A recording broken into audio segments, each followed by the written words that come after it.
Alhamdulillah wa kafa wa salamun ala ibadihi alladhina astafa amma ba'd. Mes chères mères et sœurs, mes chers frères, toutes les louanges et remerciements reviennent exclusivement à Allah subhanahu wa ta'ala. Allah subhanahu wa ta'ala, le très clément, le tout miséricordieux, qui nous a donné cette chance de venir accomplir la salade de Zuhr et d'écouter ces quelques paroles. Mes frères, comme vous le savez, ce mois de Ramadan a un lien très étroit avec le Coran. Le mois de Ramadan, c'est le mois durant lequel Allah subhanahu wa ta'ala a révélé le Coran. De ce fait, il nous est demandé durant ce mois de lire davantage le Coran, d'écouter davantage le Coran. Et c'est pour cela justement que nous allons commencer notre programme par une lecture du Coran qui sera faite par le jeune Salman Patel, qui est élève de notre madrasa. أعوذ بالله من الشيطان الرجيم. بسم الله الرحمن الرحيم. وإذ قال الله يا عيسى ابن مريم أأنت قلت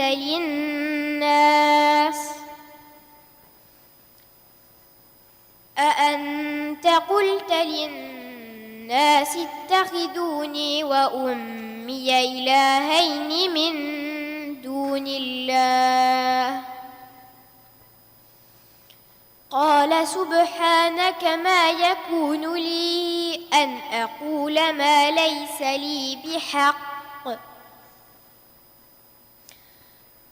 إن كنت قلته فقد علمته تعلم ما في نفسي ولا أعلم ما في نفسك إنك أنت علام الغيوب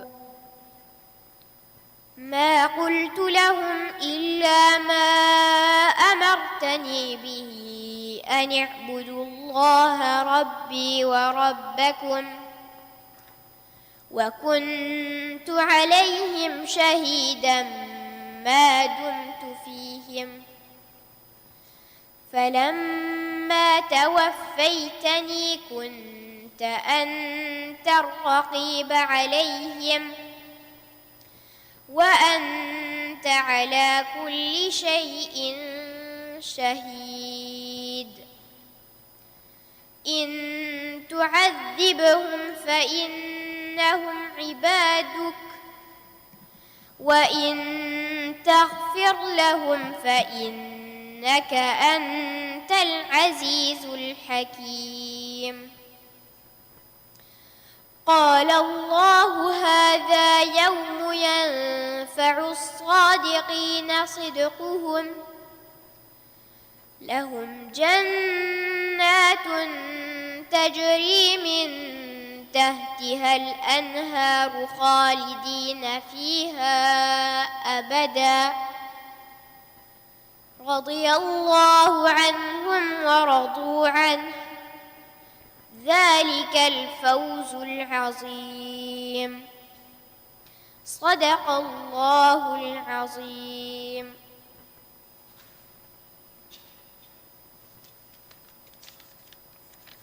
Masha'Allah. Dans un des versets qui a été récité, Allah subhanahu wa ta'ala relate les propos de Isa alayhi salatu wa salam qui, en s'adressant à lui, dit In tu'adhibuhum fa innahum ibaduk. Si tu les châties, c'est-à-dire en faisant allusion aux gens de son peuple, si tu les châties, ils sont tes serviteurs. Wa in ta'fid lahum fa innaka antal azizul hakim. Et si tu leur pardonnes, c'est toi le puissant, le sage. Il est rapporté qu'une fois, le prophète alayhi salatu wa salam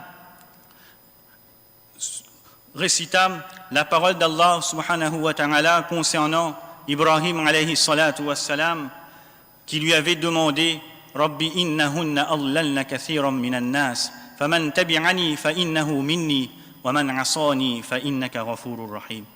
Ô mon Seigneur, elles, c'est-à-dire les idoles, ont égaré beaucoup de gens. فَمَنْ تَبِعَنِي فَإِنَّهُ مِنِّي. Quiconque me suit est des miens. وَمَنْ عَصَانِي فَإِنَّكَ غَفُورٌ رَحِيمٌ. Quant à celui qui me désobéit, c'est toi le pardonneur, le très miséricordieux. Ensuite, le prophète alayhi salatu wassalam récita ce verset. إِن تُعَذِّبْهُمْ فَإِنَّهُمْ عِبَادُكَ وَإِن تَغْفِرْ لَهُمْ فَإِنَّكَ أَنْتَ الْعَزِيزُ الْحَكِيمُ. Après quoi, le prophète alayhi salatu wassalam leva ses mains et dit Allahumma ummati, Allahumma ummati. Ô Allah, ma umma, ma communauté. Ô Allah, ma communauté.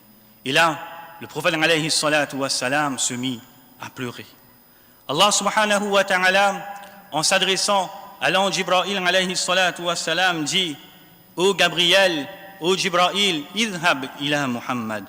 Pars auprès de Muhammad et demande-lui pourquoi pleure-t-il, bien que ton Seigneur est plus savant. L'ange Jibril alayhi salatu wassalam vint donc auprès du prophète alayhi salatu wassalam et il lui demanda pourquoi pleures-tu.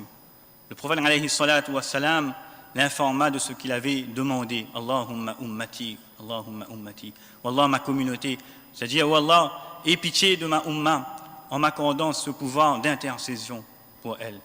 Puis, Allah tabaraka wa ta'ala dit, ô Jibril, pars auprès de Muhammad et dis-lui, nous te ferons plaisir en ce qui concerne ta umma et nous n'allons pas te déplaire. Mes frères, mes mères et sœurs, à travers cela, nous voyons l'affection, l'amour que le prophète alayhi salatu wassalam avait pour nous sa umma. Nous ne devons jamais oublier cela. Et nous devons toujours invoquer Allah subhanahu wa ta'ala pour notre bien-aimé prophète alayhi salatu wassalam. Et la meilleure façon d'invoquer Allah subhanahu wa ta'ala en faveur de notre bien-aimé prophète alayhi salatu wassalam, c'est en récitant abondamment, constamment les duroud. Sans plus tarder, nous allons donc commencer notre programme. Nous allons donc appeler Mufti Ridwan Desai de Saint-Joseph, qui est enseignant et directeur dans l'Institut Liyazul Ulum. Et nous remercions également Mufti Sab d'avoir répondu à notre invitation. Et le sujet portera justement sur le Coran, pour mieux comprendre le Coran à travers le tafsir.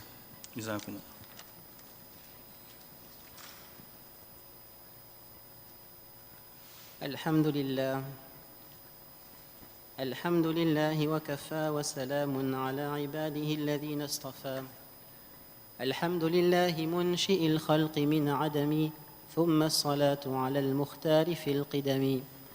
الحمد لله حمدا موافيا لنعمه مكافيا لمزيده. والصلاة والسلام على سيد الأنبياء والمرسلين وعلى آله وأصحابه أجمعين.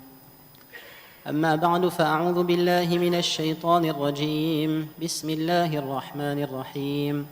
كتاب أنزلناه إليك مبارك ليدبروا آياته وليتذكر أولو الألباب.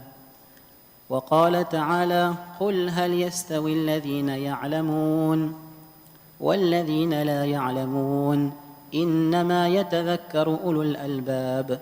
وقال النبي صلى الله تعالى عليه وسلم: خيركم من تعلم القرآن وعلمه، أو كما قال النبي صلى الله عليه وسلم. أما بعد. Alhamdulillah, Allah tabaraka wa ta'ala dit dans le Saint Coran Karim: شهر رمضان الذي أنزل فيه القرآن هدى للناس وبينات من الهدى والفرقان. Il n'y a pas de doute que chaque personne qui a l'iman, qui a la foi, qui croit en Allah tabaraka wa ta'ala, aime la parole d'Allah. Il n'y a aucun doute là-dessus.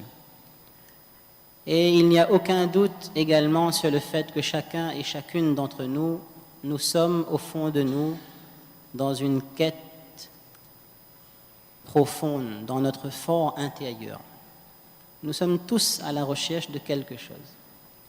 Même l'athée qui ne croit pas en Dieu, il est à la recherche de quelque chose.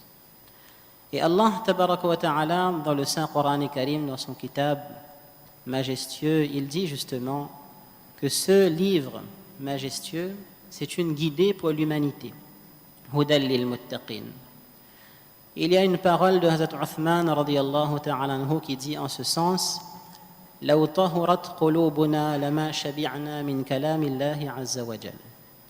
Si nos cœurs étaient purifiés, alors jamais nous ne serions rassasiés de la parole d'Allah tabaraka wa ta'ala. Et il y a différentes étapes, différents niveaux, Inch'Allah, nous le verrons, dans notre relation avec le Saint-Coran. Et justement, dans notre relation avec le Saint-Coran et Karim, il y a bien sûr l'étape de la lecture, qui est plus ou moins accessible à chacun et chacune d'entre nous. Mais au-delà de cette étape de la lecture, avant même cette étape de la lecture, il y a l'iman, la foi en Allah tabaraka wa ta'ala, et c'est ce que l'imam al-Bukhari rahmatullahi alayhi a voulu nous faire comprendre au début de son kitab et à la fin de son kitab également. Alors, parler de ce thème, mieux comprendre le Saint-Coran et Karim par le tafsir. Il y a d'abord la première partie, mieux comprendre le Saint-Coran, ce qui implique que même sans le tafsir, même sans l'explication détaillée, on peut avoir une approche du Coran. On peut avoir un semblant de compréhension du Coran. Et deuxièmement, par le tafsir, qu'est-ce que c'est? L'explication détaillée. Pourquoi est-ce aussi important? Il faut savoir que les compagnons radiyallahu anhum ajma'in, les sahaba radiyallahu anhum ajma'in, ils prenaient parfois de nombreuses années pour mémoriser une ou deux surahs. À tel point qu'il est dit que certains sahaba radiyallahu anhum ajma'in ont pris 10 ans pour apprendre la souratul Baqarah, en ce sens. Donc il y a là une réflexion à avoir. Et les objectifs par rapport à ce thème sont les suivants. Pourquoi mieux comprendre le Coran? Bien évidemment pour pratiquer sur le Saint-Coran. Allah tabaraka wa ta'ala a envoyé ce livre saint afin qu'on pratique sur ce Coran. Mullah Ali Qari rahmatullahi alayhi, il nous dit: Man qara'a al-Qur'ana wa lam ya'mal bihi faka'annahu lam yaqra'hu. Celui qui a récité, qui a lu le Saint-Coran et Karim, mais qui n'a pas pratiqué sur la parole d'Allah, c'est comme s'il n'a pas lu le Coran. Et celui qui n'a pas lu le Coran, mais qui a pratiqué sur le Saint-Coran et Karim, alors lui, véritablement, il aura pratiqué sur le livre d'Allah, tabaraka wa ta'ala. Donc c'est un aspect à ne pas négliger. Deuxièmement, pour augmenter notre connaissance, Allama Busayri, rahimahullah ta'ala, l'auteur de Qasida Burda, il dit: Lahu ma'anin kamawjil bahri fi midadi. Les sens du Saint-Coran et Karim, ils sont comme les vagues de la mer. C'est un océan sans fin. Ensuite, pour se rapprocher d'Allah tabaraka wa ta'ala, bien évidemment, Imam Ahmad ibn Hanbal rahimahullah ta'ala, il est connu à son propos qu'il a vu Allah azza wa jalla en rêve. Et lorsqu'il a vu Allah tabaraka wa ta'ala, il lui a demandé: Oh Allah, quel est le meilleur moyen de m'approcher de toi? Alors Allah tabaraka wa ta'ala lui a répondu dans son rêve que c'est par le Saint-Coran. Donc le Saint-Coran et Karim, c'est un moyen pour s'approcher d'Allah tabaraka wa ta'ala. Quatrièmement, comprendre le miracle du Coran. Et il ne faut pas omettre cet aspect, car lorsqu'Allah tabaraka wa ta'ala, il lance un challenge à l'humanité tout entière. À plusieurs endroits dans le Saint-Coran et Karim, Allah tabaraka wa ta'ala, il nous dit: قُلْ لَإِنِ اجْتَمَعَتِ الْإِنسُ وَالْجِنُّ عَلَىٰ أَنْ يَأْتُوا بِمِثْلِ الْقُرْآنِ. Si l'humanité tout entière, les êtres humains, les djinnats, tout le monde s'associait pour produire quelque chose de similaire au Coran, c'est-à-dire dans l'éloquence du Coran, dans la composition du Coran, dans les sens du Coran, dans son caractère miraculeux, dans ses prédictions également. فِيهِ خَبَرُ مَنْ قَبْلَكُمْ وَنَبَأُ مَنْ بَعْدَكُمْ. Il y a énormément de raisons pour lesquelles les savants disent que le Coran et Karim est un miracle. Et enfin, on pourrait dire pour augmenter sa conviction. Alors, lorsque nous allons augmenter notre conviction, bien évidemment, nous avons tous foi, nous croyons que ce livre provient d'Allah tabarak wa ta'ala. Mais l'iman, la foi, c'est quelque chose qui concerne le dhat d'Allah, la quintessence d'Allah tabarak wa ta'ala, l'être d'Allah tabarak wa ta'ala. Et le dhat d'Allah tabarak wa ta'ala en lui-même, il est infini. C'est pourquoi notre iman également, il n'aura pas de fin. Alors mes frères et mes mères et sœurs, aujourd'hui, alhamdulillah, nous avons décidé d'aborder ce thème, comme Mufti Othman l'a rappelé, parce que le Coran et le mois de Ramadan, c'est une relation extrêmement intime, il n'y a pas de doute là-dessus. Et nous allons essayer de voir comment, pourquoi, quelle est la nécessité de ne pas se limiter à la simple lecture du Coran. Et de ne pas se limiter également à la simple traduction.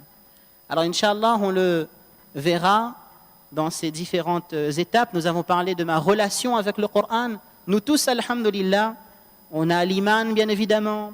On fait la lecture, la traduction. Alhamdulillah, par la grâce d'Allah, tabarak wa ta'ala, il y a aujourd'hui, à l'île de la Réunion, différents mushaf, différentes copies du Saint-Coran et Karim, qui nous permet de comprendre et de s'attacher à la traduction de manière très facile. Ensuite, il y a la compréhension du sens. Alors, les savants expliquent, Cheikh al-Islam Mufti Taqi Uthmani Damat Barakatuhum, par exemple, qu'il y a certains versets qu'on peut comprendre par nous-mêmes.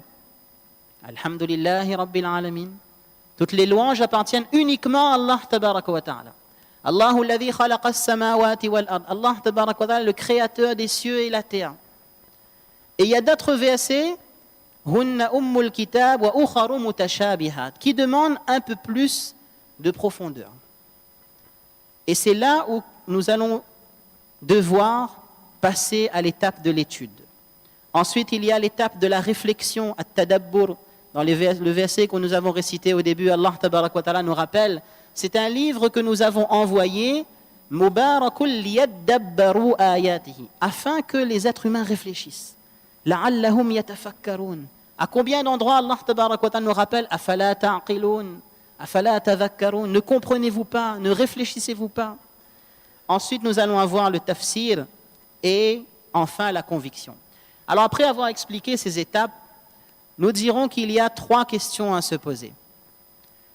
La première de ces questions, c'est qu'il n'y a pas de doute sur le fait que le Saint-Coran et Karim, c'est le même qu'Allah tabarak wa ta'ala a révélé à l'époque de Rasulullah sallallahu alayhi wa sallam. Il n'y a pas de doute là-dessus. Deuxièmement, le Coran et Karim, il a changé la vie des pires ennemis de l'islam et des pires ennemis de Rasulullah sallallahu alayhi wa sallam. Inch'Allah, nous verrons dans un instant l'histoire, le récit de Hazrat Omar radiyallahu anhu. Mais lorsque le Saint-Coran est le même et qu'il a toujours cette vocation à changer les cœurs, à faire qu'on sorte de l'obscurité, il faudrait se poser la question, mais pourquoi est-ce qu'il n'y a pas plus de changements que ça aujourd'hui?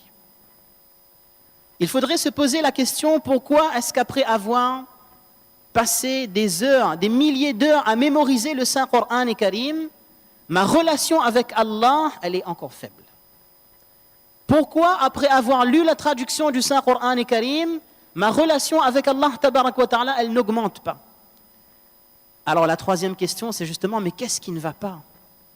Qu'est-ce qui ne va pas?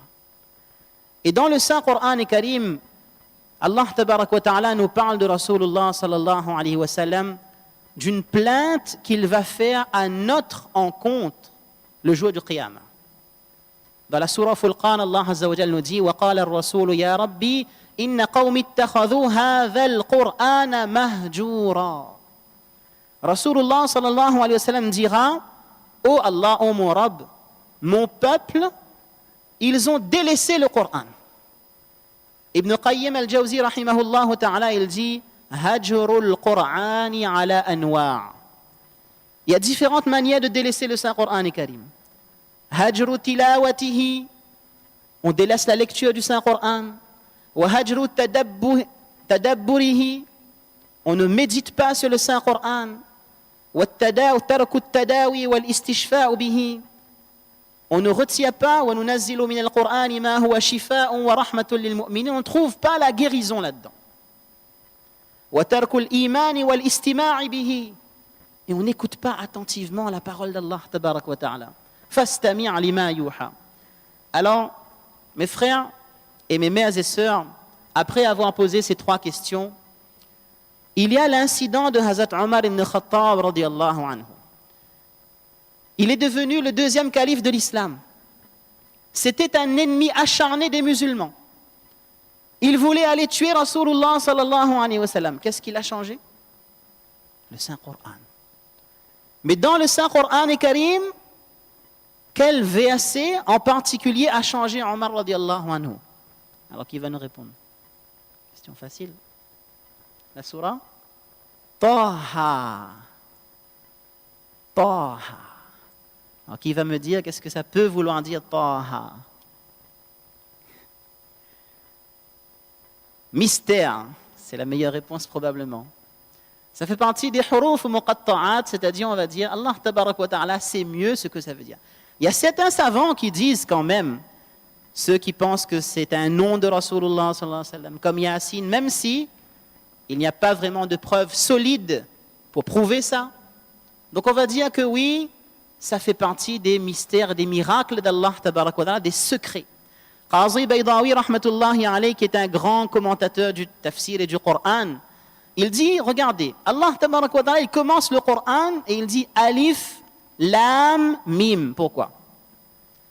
Il dit les Arabes, c'était Ahlul Lugha. C'était les gens de la langue. Eux, la poésie, ils se rivalisaient dans leur poésie et ils allaient mettre ça sur la Kaaba pour se vanter et demander qui a écrit la meilleure des poésies. Allah tabaraka wa ta'ala liyaqra'a, afin que ça fracasse leurs esprits. Allah tabaraka wa ta'ala dit Alif, Lam, Mim. Dites-moi ce que ça veut dire. Personne n'est capable de répondre. Personne n'est capable de répondre. Il y a certaines explications qui ont été données, mais ça fait partie de sirrum min asrarillahi tabaraka wa ta'ala. Certains savants disent Taha, ça peut venir du verbe wata'a yata'u, ta'aha.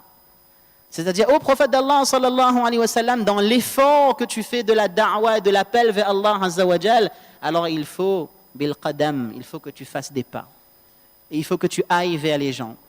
Mais ce qu'il y a d'extraordinaire dans ces versets, c'est que Allah tabarak wa ta'ala, dans ces quelques versets, début de la sourate Taha, il est en train de se présenter à l'humanité. Et si Omar ibn Khattab radiyallahu anhu, en entendant ces versets, il a changé l'orientation de sa vie. Si en entendant ces versets, il est passé du pire ennemi de l'islam à la personne qui aime le plus Allah tabarak wa ta'ala et son prophète sallallahu alayhi wa sallam, c'est qu'il y a quelque chose d'extraordinaire. Il y a un hadith dans lequel certains savants disent qu'il est munkar, da'if, etc. Quoi qu'il en soit, qui dit en ce sens qu'Allah tabarak wa ta'ala récitait la surah Yasin et surah Taha 1000 ans avant la création des cieux et de la terre. Même s'il y a kalam dessus. Mais ce qu'il y a d'intéressant, c'est que Taha, est-ce qu'il y a parmi nous quelqu'un qui a déjà essayé de comprendre quel secret il y avait dans ces versets qui a fait que Omar radiyallahu anhu, il a changé sa vie? Est-ce qu'il y a quelqu'un parmi nous qui est allé étudier le début de cette sourate? Est-ce qu'il y a quelqu'un parmi nous qui est allé demander, questionner, pourquoi? Qu'est-ce qui a fait que c'est ce passage-là et ce n'est pas un autre passage?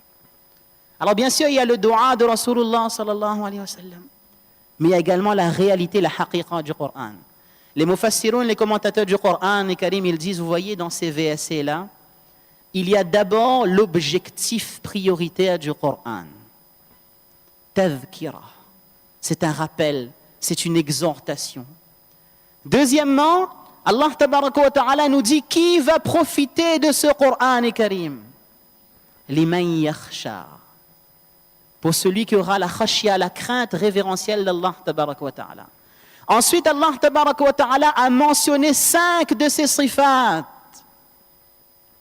Et Omar radiyallahu anhu il se trouve face à une parole où Rabbul Alamin, Allah Azza wa Jal, il est en train de se présenter.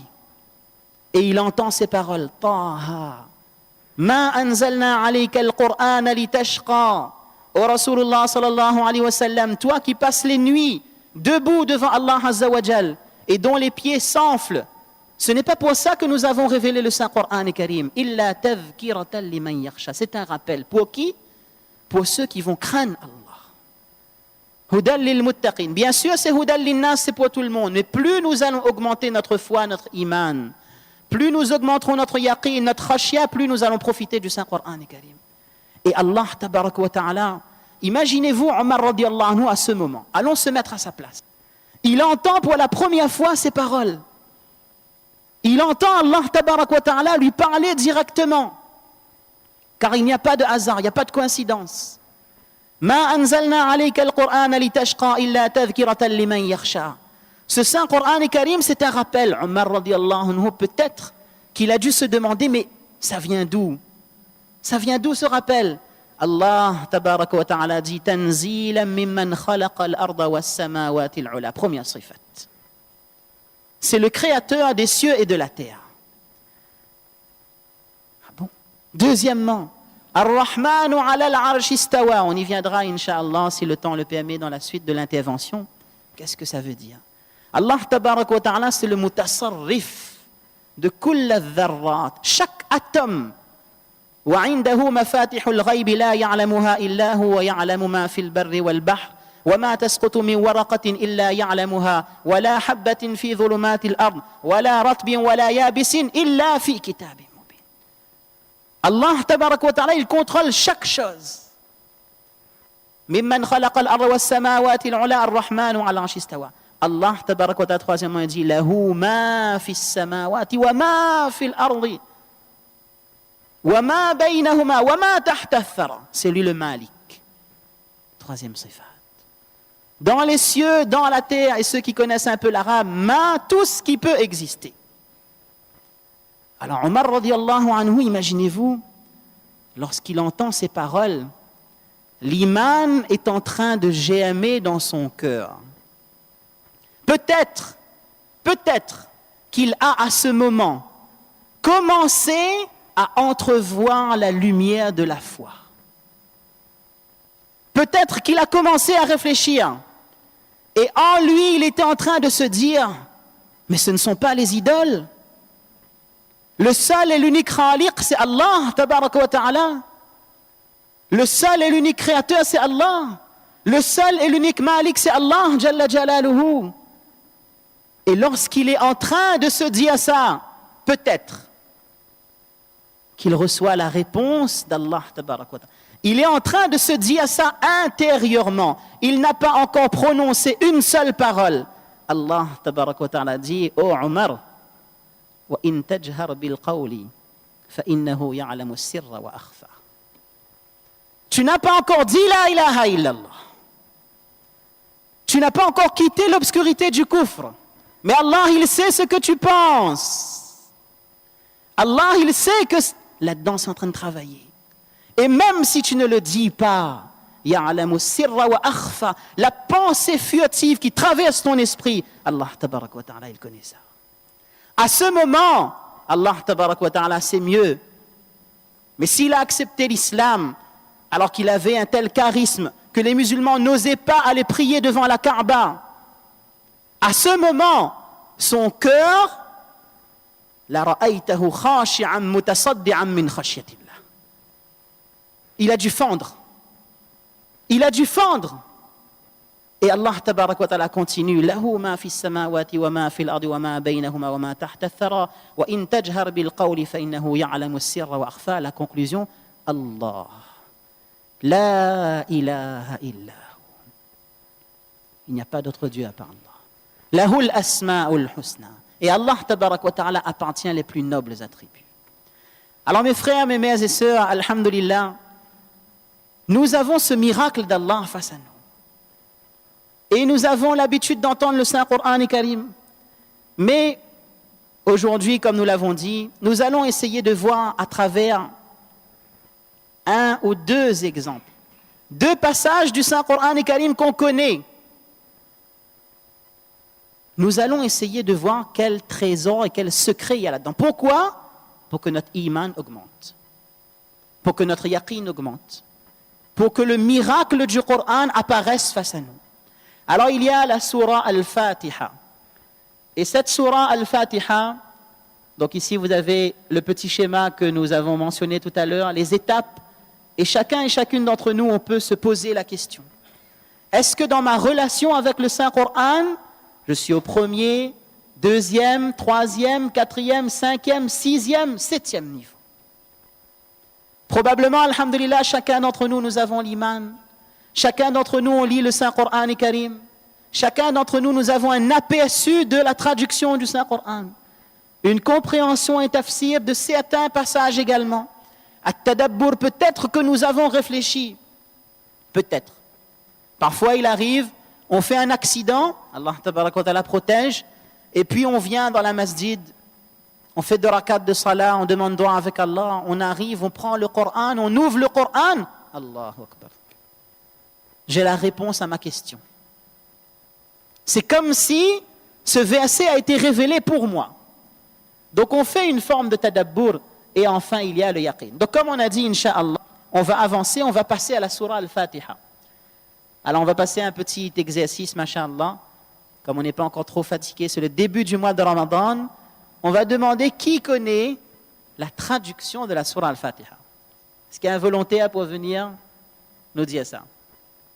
Rapidement.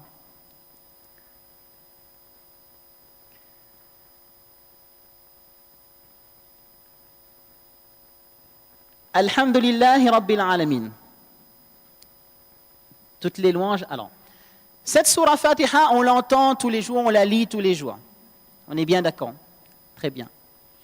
Pour comprendre, pour mieux comprendre le Saint-Coran et Karim, vous avez l'explication par le Coran en lui-même, et deuxièmement, vous avez l'explication par les hadiths. Alors, on va voir un hadith, Inch'Allah. Bon, ça c'est la traduction. Inch'Allah, on y reviendra après. Un hadith qui montre les vertus de la surah Al-Fatiha. Ibn Abbas, radiyallahu anhuma, il dit, tandis que Jibril, alayhi salam, il se trouvait auprès d'Allah, sallallahu alayhi wa sallam, prophète d'Allah, sallallahu alayhi wa sallam, il a entendu un bruit au-dessus de lui. Et lorsqu'il a entendu ce bruit, Jibril, alayhi salam, il lève le regard et il dit, mais c'est une porte du ciel qui est ouverte et elle ne l'a jamais été auparavant. Un ange descend et il vint trouver le prophète d'Allah et lui dit, réjouis-toi de recevoir 2 lumières qu'aucun prophète avant toi n'a reçues, la Fatiha et les 2 derniers versets de la surah Al-Baqarah.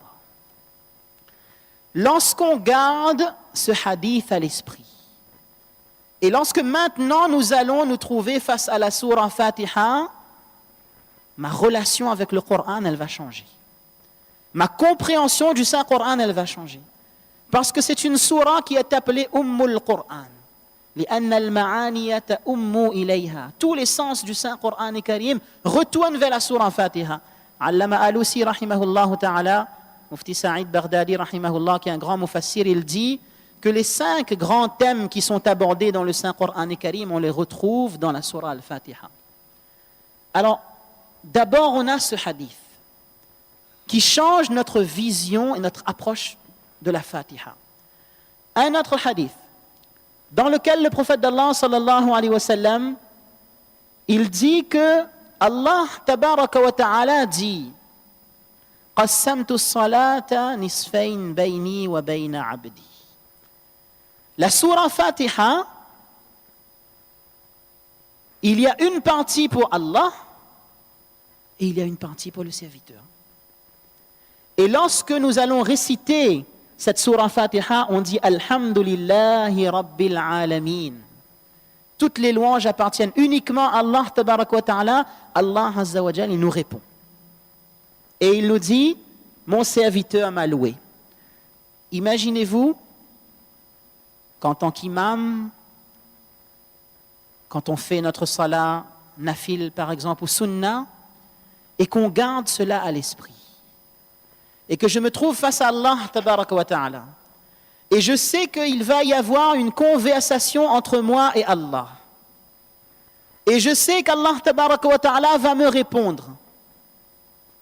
Lorsque je lis Alhamdulillahi Rabbil Alamin,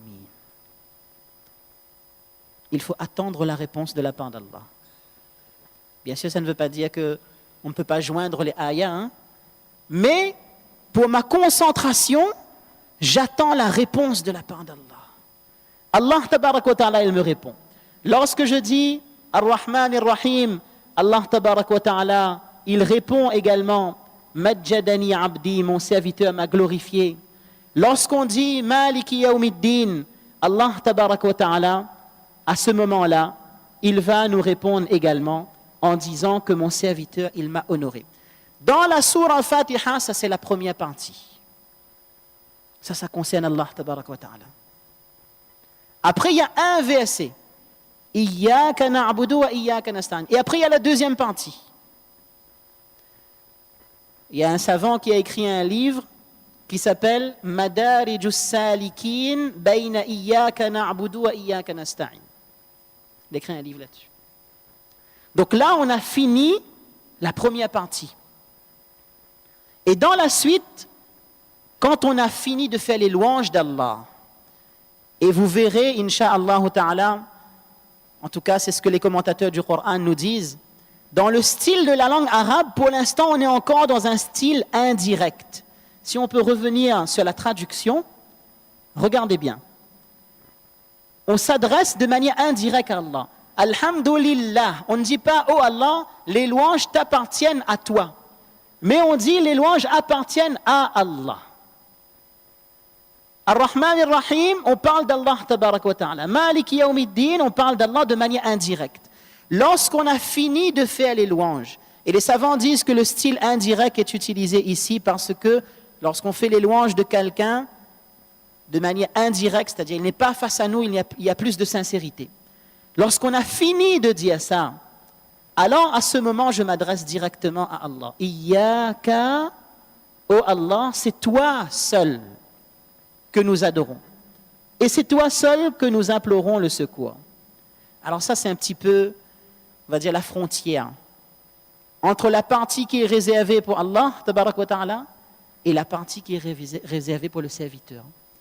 Et là, le serviteur, il va faire sa première requête envers son Créateur. Imaginez-vous qu'on arrive, vous allez faire la Umrah pour la première fois, ou bien vous allez faire le Hajj pour la première fois, et qu'on vous dit, lorsque vous allez voir la Kaaba pour la première fois, faites dua, hein, parce que c'est accepté. Il faut bien choisir son dua. Lorsqu'on lit, on boit de l'eau Zamzam, fais attention, on fait dua, parce que ton dua est accepté. Disons l'eau Zamzam, on peut boire encore et encore. Mais la première fois que tu vois la Kaaba, la première fois que le serviteur s'adresse à Allah, qu'est-ce qu'il dit? Ihdina sirata al-mustaqim. Oh Allah, guide-moi vers le droit chemin. Sirata alladhina an'amta alayhim, le chemin de ceux dont tu as comblé de bienfaits, sans que cela ne soit ces personnes qui ont encouru ton courroux, ta colère, ni les égarer. Alors il y a la moitié de la Fatiha, c'est pour Allah, tabarak wa ta'ala. Il y a l'autre moitié, c'est pour le serviteur. Très bien.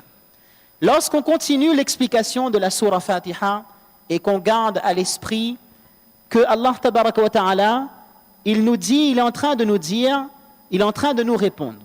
On va s'attarder, si vous voulez, à un verset, Ihdina as-sirata al-mustaqim. Hafiz ibn Qayyim al-Jawzi rahimahullah ta'ala, lui, il dit que le sirat al-mustaqim, même s'il y a plusieurs tafsirs d'Ibn Abbas, radiyallahu anhuma, etc., la première chose qu'on demande, oh Allah, je te demande le droit chemin, je te demande l'islam, je te demande la guidée, je te demande la compréhension du din. Ibn Qayyim, rahimahullah ta'ala, lui, il dit que sirat al-mustaqim, c'est la voie sur laquelle on retrouve 5 qualités. Premièrement, c'est une voie dans laquelle, qui est pleine de rectitude. Ça, c'est as-sirat al-mustaqim. Deuxièmement, Ibn Qayyim, rahimahullah ta'ala, il nous dit que c'est une voie qui va nous faire atteindre notre objectif. Et l'objectif de chacun et chacune d'entre nous, c'est atteindre Allah tabaraka wa ta'ala. Troisièmement, il nous dit que c'est la voie qui est la plus proche. Quatrièmement, c'est une voie qui est large. Il y a de la place pour tout le monde. L'islam n'appartient pas à une culture, à un pays, mais c'est la religion universelle de chacun et chacune d'entre nous. Et enfin, cinquièmement, il n'existe pas d'autre voie pour atteindre cet objectif. Lorsqu'on dit Ihdina Sirat al-Mustaqim, les commentateurs du Coran Karim nous disent qu'il y a deux formes de hidayah. On a dit, oh Allah, guide-moi. Il y a deux manières de guider quelqu'un. Soit on dit, voilà, vous arrivez pour la première fois au Canada et vous ne connaissez pas la route et vous dites, est-ce que tu peux m'orienter, tu peux me guider vers la masjid? La personne vous dit, ok, vous allez tout droit, vous prenez la première à droite, ensuite vous prenez la première à gauche, ensuite vous faites le rond-point, vous prenez la deuxième sortie et vous retournez à droite et vous revenez à gauche. Finalement, si vous êtes comme moi, vous allez vous perdre. Donc ça, c'est la première moyen de nous guider. Mais la deuxième moyen, c'est que Allah, tabaraka wa ta'ala, ce n'est pas seulement ira'atut tariq, oh Allah, montre-nous la voie. Mais c'est quoi? Oh Allah, accompagne-moi jusqu'à ma destination. Lorsqu'on dit Ihdina Sirat al-Mustaqim, on dit, oh Allah, accompagne-moi comme quelqu'un qui nous prendrait la main et qui nous amènerait jusqu'à la masjid. Oh Allah, amène-moi jusqu'à la destination. Ihdina Sirat al-Mustaqim. Alors lorsqu'on a parlé de ça, on va maintenant continuer un petit peu dans l'explication de la Surat al-Fatiha. Tout à l'heure, on a dit qu'il y a deux parties là-dedans. Il y a la première partie pour Allah, tabarak wa ta'ala, et il y a la deuxième partie pour le serviteur. Et Allah Azza wa Jalla, il mentionne 5 de ses sifat. Sa seigneurie, sa uluhiyya, lorsqu'il dit Alhamdulillahi Rabbil Alamin. Sa rububiyya, Rabbil Alamin. Allah tabarak wa ta'ala, c'est lui qui nous a éduqués, créés, etc. Ar-Rahman, sa rahmaniyya. Ar-Rahim, sa rahimiyya. Il y a une différence entre ces termes. On va dire que Ar-Rahim, c'est la miséricorde qui est réservée aux musulmans, aux croyants. Wa kana bil mu'minina rahima. Et enfin, la Malikiyya. Malikiyya umiddin. Allah, tabarak wa ta'ala, il a mentionné 5 choses. 5 de ses qualités, de ses sifat. Et le serviteur, lui, il demande 5 choses. Il faudra penser à tout ça la prochaine fois qu'on lit sur la Fatiha, Inch'Allah. Inch'Allah. Le serviteur, lui, il fait la ibadat d'Allah. Il adore Allah, tabarak wa ta'ala. Iyyaka na'budu. Deuxièmement, isti'ana. Il demande l'aide à Allah tabarak wa ta'ala. Et il y a là-dedans certains mufassirin alayhimur rahma qui ont expliqué également que dans cette phrase Iyyaka na'budu wa iyyaka nasta'in, il y a le rad, le rejet si vous voulez, de 2 groupes déviants, à savoir les Jabariya et les Mu'tazila. Ceux qui pensaient qu'ils sont les créateurs de leurs actions, d'une part, et les Mu'tazila qui sont connus pour travailler avec leur aql, avec leur raison. Donc quoi qu'il en soit, on demande la isti'ana, on demande ton aide, oh Allah.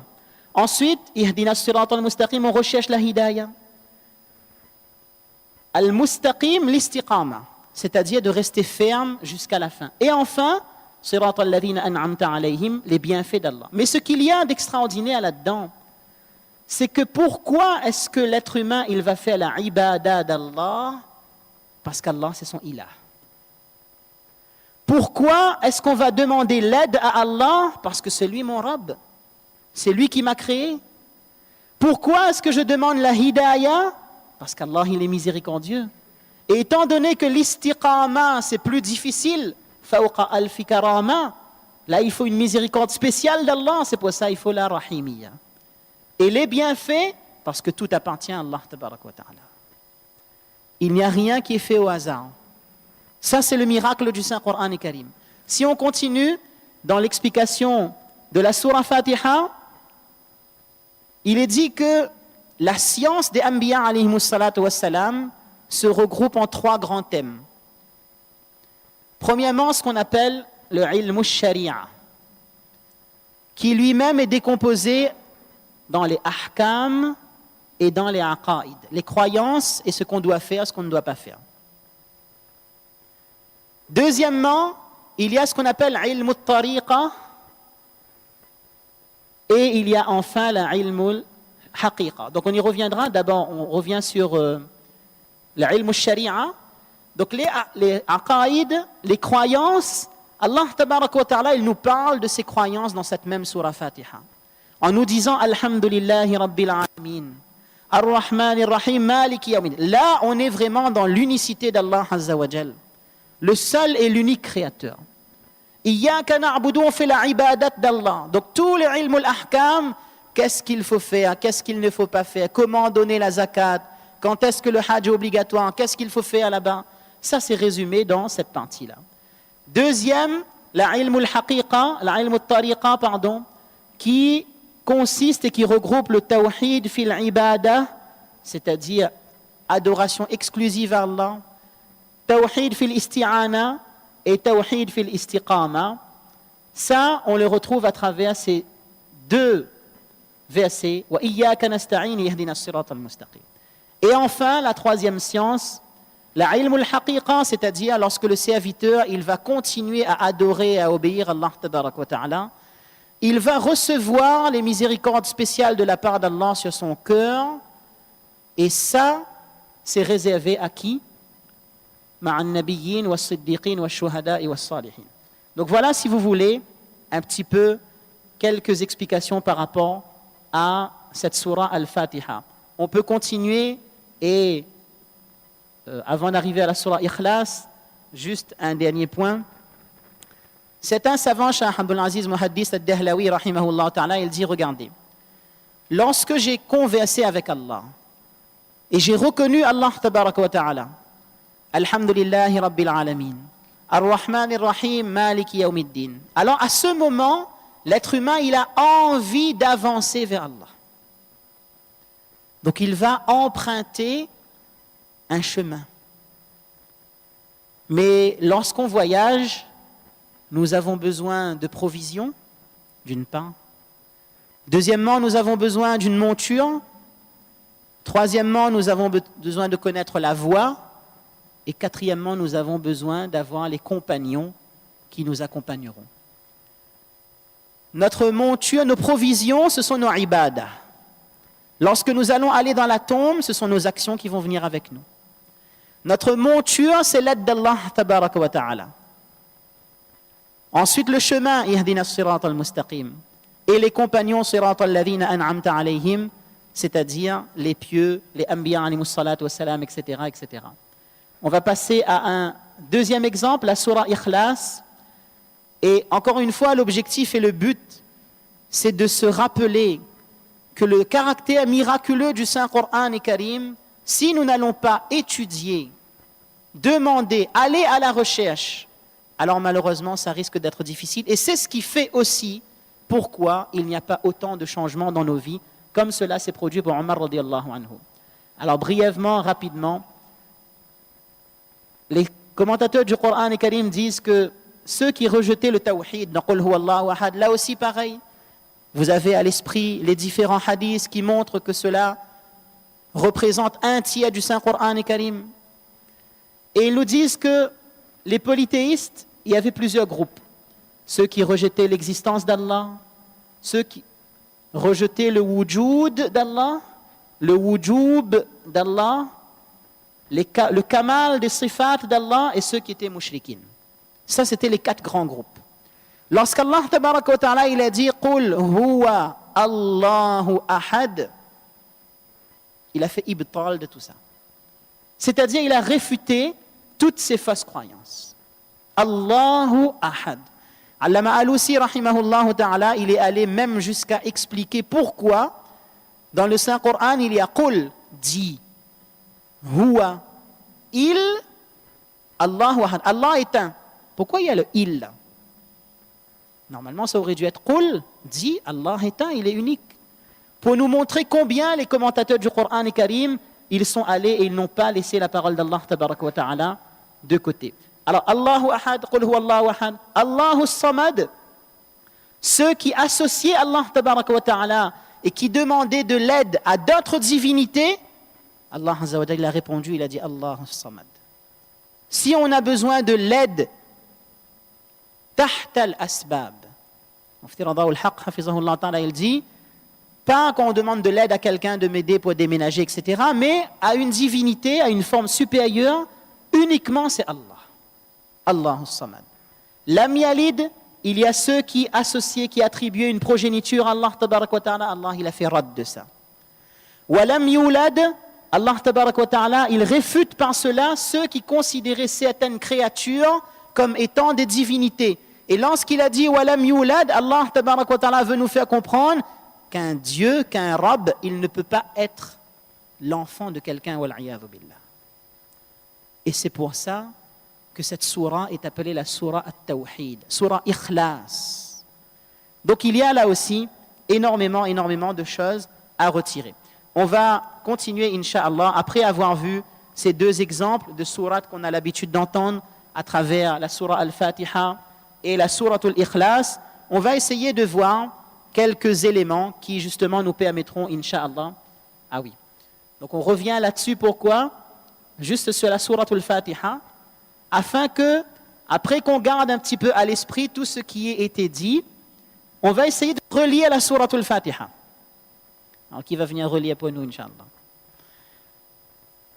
Lorsqu'on lit Alhamdulillahi Rabbil Alamin, vous avez pensé à quoi?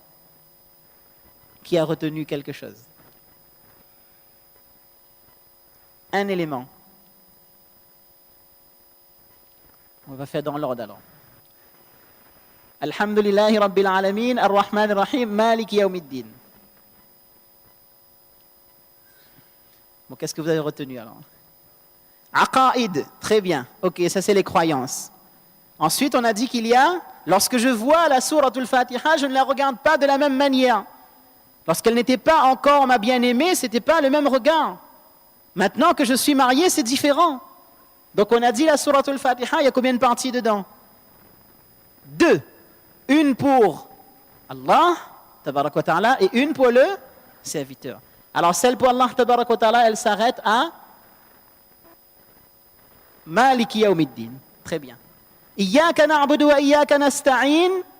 Là, c'est un petit peu la frontière, on a dit. Et ensuite, ça, c'est notre requête envers Allah, tabarak wa ta'ala. Inch'Allah, la prochaine fois qu'on lit la Surah Fatiha, on va essayer de garder cela à l'esprit.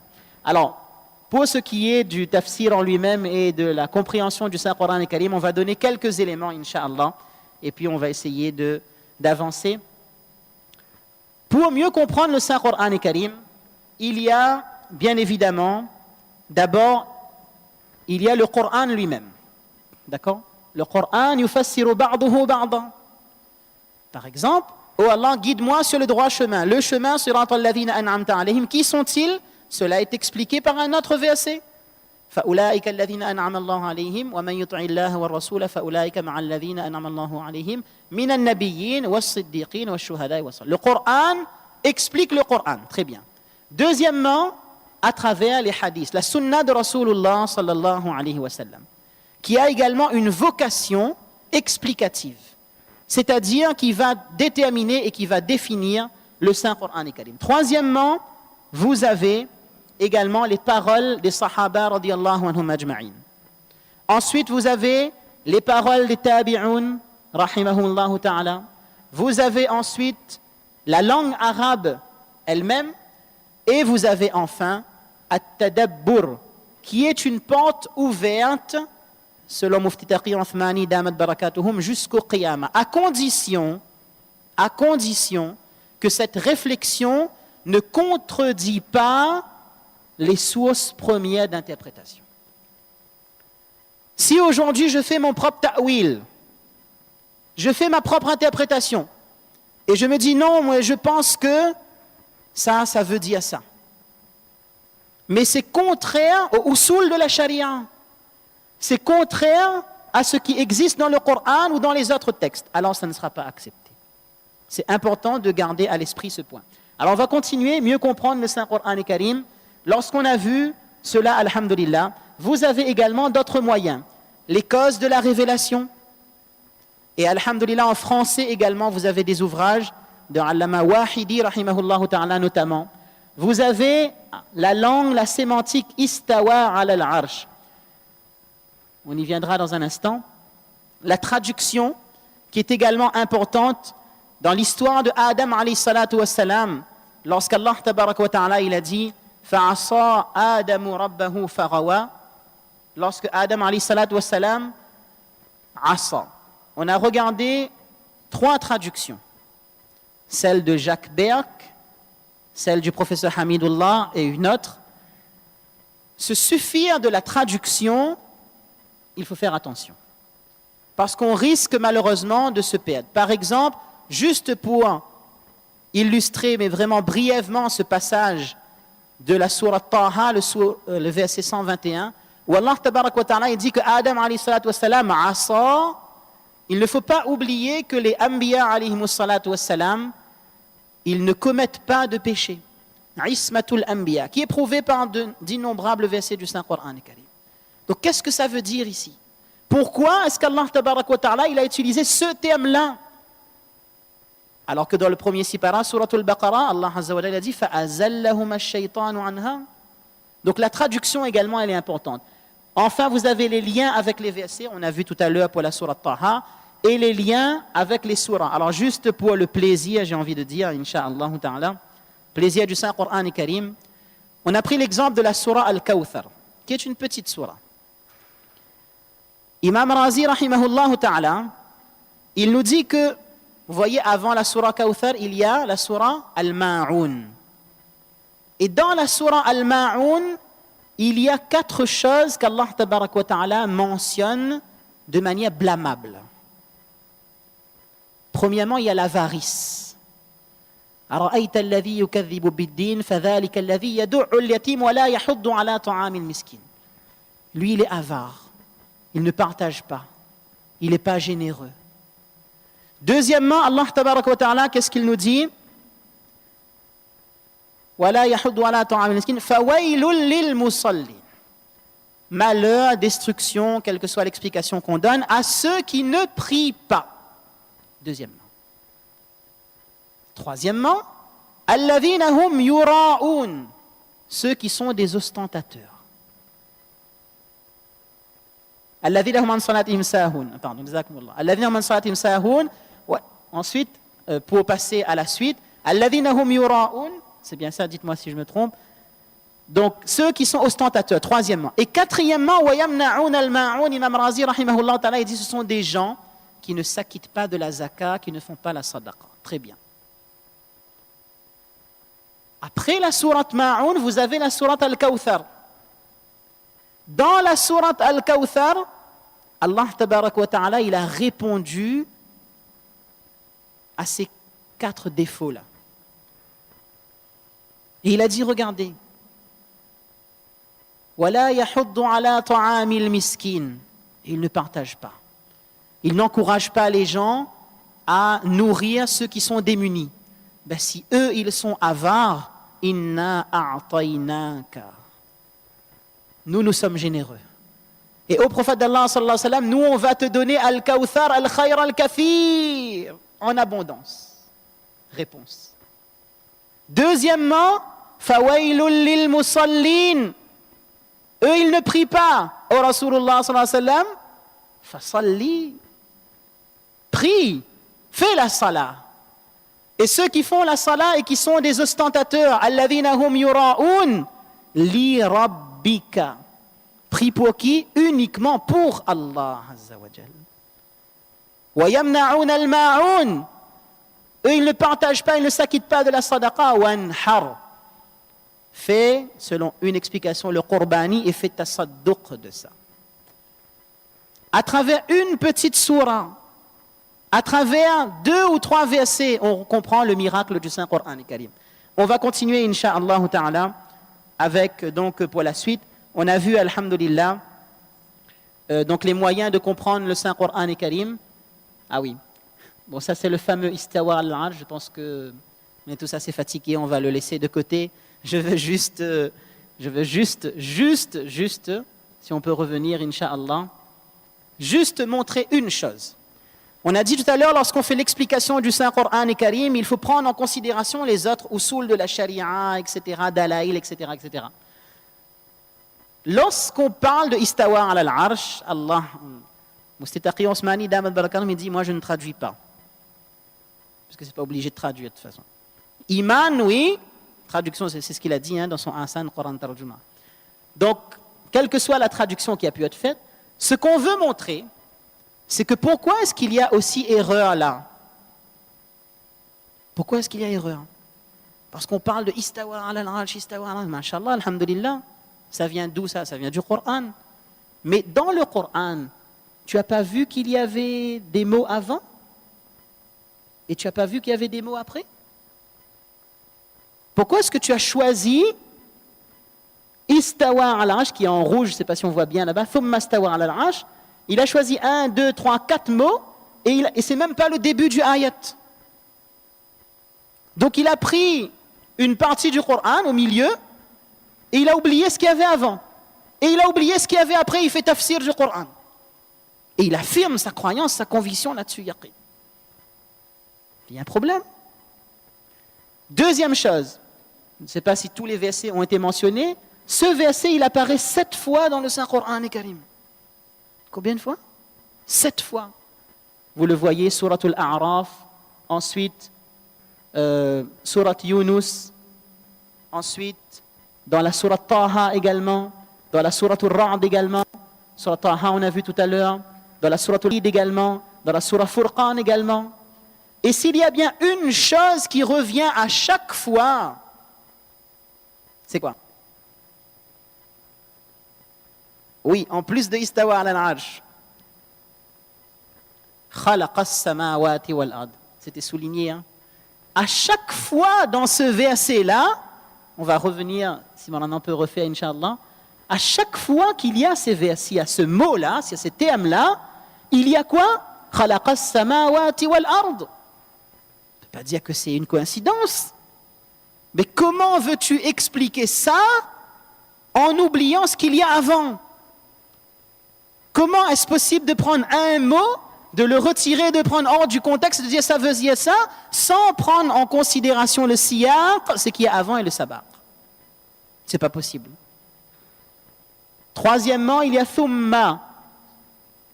Juste pour dire. Quatrièmement, il y a également une idée qui revient beaucoup. Yudabbirul amr. Allah tabaraka wa ta'ala, comment est-ce qu'ils ont traduit? On voit yudabbirul amr. On voit ala lahul khalq wal amr, yudabbirul amr encore qui revient. Ça veut dire que Allah tabaraka wa ta'ala, c'est celui kullun yajri li ajalin musamma, yudabbirul amr. Ça c'est pas au hasard ça. Il y a une relation. Et certains mufassirun, commentateurs également savants disent le fait pourquoi est-ce qu'on appelle Coran, si ça vient de qarana, ça veut dire que chaque verset il est lié entre lui. Chaque sourate, on l'a vu, est liée entre elles. Imam As-Suyuti, rahimahullah ta'ala, il a un livre également là-dessus qui s'appelle Asrar ou Tartibi Suwari al-Qur'an. Chaque verset, il est lié entre eux. Et j'ai envie de dire, chaque mot du Qur'an est également lié entre lui. Donc ça, c'était pour le fameux Istiwa al-Arsh. Alhamdulillah, on a fini la partie un petit peu... Là, on va passer à quelque chose. C'est l'heure de iftar, alhamdulillah. Donc, obstacle à la bonne compréhension. Qu'est-ce qui fait qu'on n'arrive pas, en fait? Qu'est-ce qui fait qu'on n'ait jamais pensé, on n'a jamais pensé à aller élucider le miracle du Coran? On ne pourra pas réellement. Mais pourquoi est-ce que nous sommes si loin du Coran? Pourquoi est-ce que je ne me demande jamais qu'est-ce que ça veut dire? Pourquoi est-ce que je n'étudie pas? Il y a bien quelque chose qui doit être une barrière, un obstacle. Chaque année, alhamdulillah, le mois de Ramadan arrive. Alhamdulillah, tout à l'heure, on a donné exemple simple. C'est vrai, je vous l'avoue, le tafsir de la sourate al-Fatiha était un petit peu poussé, etc. Mais je veux dire, un minimum de traduction, un minimum de compréhension, c'est le devoir de chacun et chacune d'entre nous, il ne faut pas l'oublier. وقال الرسول يا ربي إن قوم اتخذوا هذا القرآن مهجورا. On l'a dit, Rasulullah sallallahu alayhi wa sallam, le jour du Qiyamah, il va se plaindre. il va se plaindre devant Allah. Et il va dire, mon peuple a délaissé le Coran. Et on a dit, Ibn Qayyim, rahimahullah, il dit, délaissement, c'est aussi dans la recherche de l'explication. Qu'est-ce que ça veut dire? Les savants disent, le Saint-Coran, c'est une lettre d'amour qu'Allah tabarak wa ta'ala, il a envoyée pour nous. Mais cette lettre d'amour, elle est en arabe. Donc si quelqu'un recevrait une lettre d'amour, même d'une inconnue, mais on voyait un cœur dessus, avec notre nom dedans, mais c'est écrit en arabe, qu'est-ce qu'on fait? Google Traduction, oui ou non? Mais pour le Coran, on ne fait pas. C'est triste. Pour le Coran, on ne fait pas. Imam Razi, rahimahullah ta'ala, il a écrit son tafsir Kabir. Ce ne sont pas les commentaires qui manquent, mais il y a quelque chose qui bloque. Il y a quelque chose qui ne va pas. Et on doit se remettre en cause. Alors, quelques obstacles, Inch'Allah, rapidement, et ensuite on va terminer, que les ulama, ils ont écrit. Premièrement, c'est Al-Kibr. سأصرف عن آياتي الذين يتكبرون في الأرض بغير الحق. Allah tabaraka dit, je vais détourner mes signes de ceux qui font montre d'orgueil sur les cieux et la terre. Deuxièmement, Al-Mujadala, c'est-à-dire c'est vraiment la recherche de la dispute et la perte du temps. Je ne parle pas avec les dalaïl, les preuves, les trucs ilmi, etc. Je ne parle pas de ça, je parle d'autre chose. Troisièmement, refuser la croyance de l'au-delà. Alhamdulillah, chacun d'entre nous, nous avons ça. Si on n'a pas iman, alors forcément on ne pourra pas profiter pleinement du Saint-Coran. Mais il y a quand même une chose qu'on voudrait rajouter. Il y a beaucoup de gens, et ça nous a toujours interpellés, qui acceptent l'islam. Et lorsqu'ils acceptent l'islam, on leur demande, mais qu'est-ce qui a fait que tu as accepté l'islam? J'ai lu le Coran. Inna lillah, Allahu Akbar. Allahu Akbar pour cette personne et Inna lillah pour moi. Parce qu'elle a lu le Coran, elle n'est pas musulmane, et elle a trouvé la hidayat. Et il y a combien de temps que moi je lis le Coran, et je peux me poser la question. Ensuite, il y a quatrièmement, amour de ce monde. Peut-être que là-dessus, il faudrait que on fasse une introspection.